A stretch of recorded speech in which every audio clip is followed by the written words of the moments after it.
नमस्कार, मैं मनीष। आप देख रहे हैं फर्स्ट बिहार न्यूज 24। देखिए, टीआरई 4 के लेकर जो है शिक्षा मंत्री जो है मीडिया को संबोधित करते हुए बयान दिए हैं और इसी संदर्भ में जो है आज मेरे सहयोगी जो है आदि जी उनसे जानकारी लेते हैं। आदि जी, पहले चैनल में स्वागत है। बहुत बहुत आभार आपका। टीआरई 4 को लेकर शिक्षा मंत्री ने आज बड़ा बयान दे दिया है। जब उनसे सभी पत्रकार बंधुओं ने टीआरई 4 को लेकर पूछा तो उन्होंने साफ कह दिया है कि टीआरई 4 बहुत जल्द होगा। लेकिन टीआरई 4 को लेकर हम इस बहुत जल्द बोलते रहे हैं, लेकिन वो पिछली सरकार में बोलते रहे। इस सरकार में वो फिर से शिक्षा मंत्री बने हैं, दूसरी बार वो शिक्षा मंत्री बन गए हैं फिर से, और टीआरई 4 को लेकर फिर से उन्होंने बयान दिया है कि बहुत जल्द होगा। अभ्यर्थी लगातार प्रेशर दे रहे हैं, फिर से मांग कर रहे हैं कि टीआरई 4 हो। इस चुनाव से पहले भी अभ्यर्थी तुम लगे हुए थे, जीपी गोलंबर से लेकर आपको डाक बंगला पे चढ़े हुए थे टीआरई 4 को लेकर। आपको एक ये पूछेंगे, शिक्षा मंत्री तो ये भी बोले थे कि इलेक्शन के पहले टीआरई 4 हो जाएगा, लेकिन फिर कह रहा है जल्दी हो जाएगा। देखिए, इतना आसान नहीं होता है जितना मांग अभ्यर्थी कर रहे हैं कि आप इतनी अधिक सीट दीजिए, तो इतना आसानी से इतना सीट पर एग्जाम करा लेना बहुत इम्पॉसिबल है। उस समय तक रोस्टर ही नहीं आ पाया था जिला से, तो शिक्षा मंत्री ने चुनाव को प्रेशर को देखते हुए शिक्षा मंत्री ने बयान दे दिया था। लेकिन अब परिस्थिति उस तरह की नहीं है। अब एनडीए की कंप्लीट रूप से पूर्ण बहुमत से सरकार है और नीतीश कुमार के साथ सरकार चल रही है और शिक्षा मंत्री फिर से बने। जब उनसे फिर से पूछा गया तो उन्होंने साफ कह दिया है कि बहुत जल्द होगा। तो आप ये समझ लें कि बहुत जल्द होने वाला है टीआरई 4, कि बहुत दिनों तक ये टाल नहीं सकते हैं। अभ्यर्थी एकदम लगे हुए हैं कि कैसे भी टीआरई 4 करा लिया जाए। 1,20,000 सीटों को अभी इन लोग का डिमांड रहा है, कम भी हो रहा था। उस पे भी अभ्यर्थी दिलीप से लेकर सभी अभ्यर्थी लगे हुए थे। जीपी गोलंबर आप थे उस समय मौजूद थे, हम भी थे उस समय मौजूद थे। कैसे टीआरई 4 को लेकर अभ्यर्थी लगे हुए थे। साथ ही साथ लाइब्रेरियन बहाली को लेकर भी अभ्यर्थी लगे हुए थे। दरोगा बहाली जैसे बहुत बहालियां हैं, उसको लेकर अभ्यर्थी लगातार लगे हुए। लेकिन टीआरई 4 एक बहुत बड़ा मुद्दा है। साथ ही साथ हम दोनों ने टीआरई 3 विद सप्लीमेंट्री के विषय पे भी लगातार हम लोग रिपोर्टिंग करते रहे फील्डों में।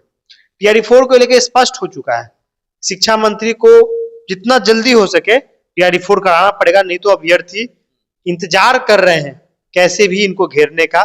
इसी को देखते हुए शिक्षा मंत्री ने फिर से आज बयान दिया है कि बहुत जल्द होगा। जी अच्छा, विधानसभा के सत्र चल रहा है।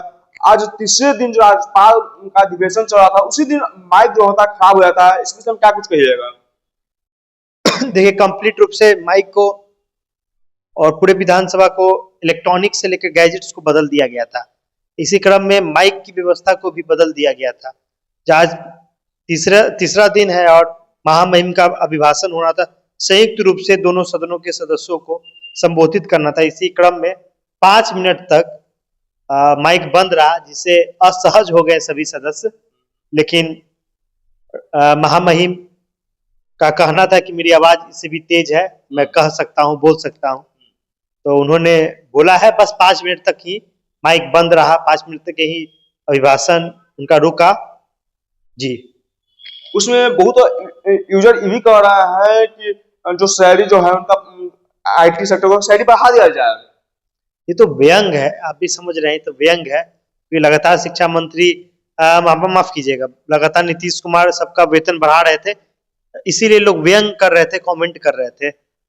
जी, अच्छा, बंगाल जाते हैं प्रधानमंत्री, वहां पर बयानबाजी करते हैं एसआईआर को लेकर। इस पर क्या कुछ कहिएगा? एसआईआर को लेकर बिहार में पूरा हो हल्ला हुआ, कम ही मात्रा में हुआ लेकिन पूरा हो हल्ला हुआ। अब एसआईआर बिहार के बाद कई राज्यों में होना है। इसी क्रम में मुझे जहां तक जानकारी 8 से 9 राज्यों में एसआईआर होना है। लेकिन क्योंकि बंगाल का इलेक्शन बिहार के बाद और उत्तर प्रदेश के बाद सबसे बड़ा इलेक्शन होता है और रोहिंग्या मुसलमानों का भी मामला है, घुसपैठ का मामला है, तो वेस्ट बंगाल में एसआईआर को लेकर प्रधानमंत्री ने जब अपने सदस्यों के साथ, सांसदों के साथ जब वो बैठे प्रधानमंत्री, तो उन्होंने एसआईआर को लेकर बोल दिया है कि शुद्धिकरण की एक प्रक्रिया है। बहुत बड़ा बयान है, आज का सबसे बड़ा बयान अगर देखा जाए तो प्रधानमंत्री का यही बयान है कि शुद्धिकरण की प्रक्रिया है, एसआईआर शुद्ध करने की प्रक्रिया है। अब बड़ा खेल क्या होगा तो चुनाव के बाद ही समझ में आएगा। लेकिन भारतीय जनता पार्टी का SIR, उसके बाद पूर्ण रूप से सरकार बना लेना, कहीं ना कहीं विपक्ष भी यह कह रहा है, दबे जबान से ही, लेकिन कह रहा है कि कहीं ना कहीं ये जो पूरा SIR है इसके कारण ही सरकार बना है। तो अब बंगाल में भी SIR को लेकर ये NDA गठबंधन और BJP लेके चली गई है। अब देखना होगा कि कैसा होता है बंगाल में। लेकिन बंगाल में स्थिति गंभीर हो गई। ममता बनर्जी एकदम गंभीरता से SIR को लेके लगी हुई है। उसको लेकर प्रधानमंत्री ने जिस तरह का बयान दिया है, आप समझ सकते हैं क्या हो सकता है बंगाल के इलेक्शन में। कि हम लोग एक एक अपडेट को लाने की कोशिश करेंगे बंगाल के इलेक्शन को भी। जी, तो आप देख रहे हैं फर्स्ट बिहार न्यूज 24। अगर आप यूट्यूब पे देख रहे हैं, चैनल को सब्सक्राइब नहीं किया है तो सब्सक्राइब कर ले। अगर फेसबुक पे देख रहे हैं तो चलो फॉलो कर ले। तमाम खबर देखने के लिए फर्स्ट बिहार न्यूज 24 बड़ा धन्यवाद।